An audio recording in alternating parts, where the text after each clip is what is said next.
Na kaj želite opozoriti za zloženko po pameti tudi za antibiotiki? Namen te zloženke, ki smo pripravili v prvem Evropskem dnevu antibiotikov, je predvsem opozoriti tako laično kot strokovno javnost o pomenu pravilne in racionalne rabe antibiotikov.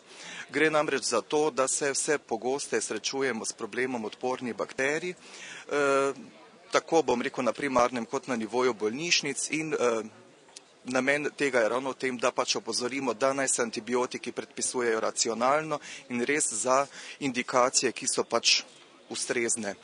In kako po vašem mnenju ravnamo Slovenci z antibiotiki?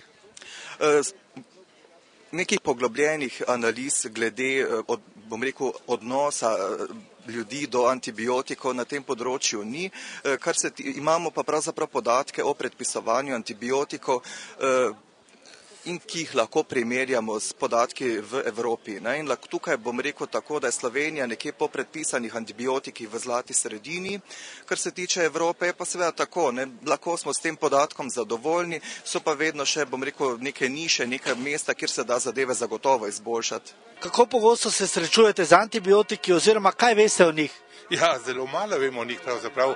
Samo sem bil pa bolan pred 5 leti, sem imel pa raka na želodcu in takrat sem to dobival.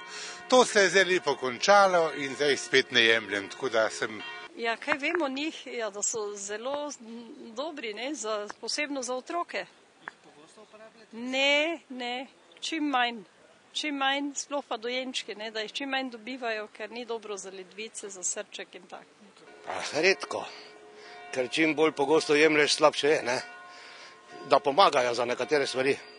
Kaj vem, ne odobravam jih, enostavno niso mi všeč, ker antibiotike imajo neke posledice. Sem bolj za naravna zdravila.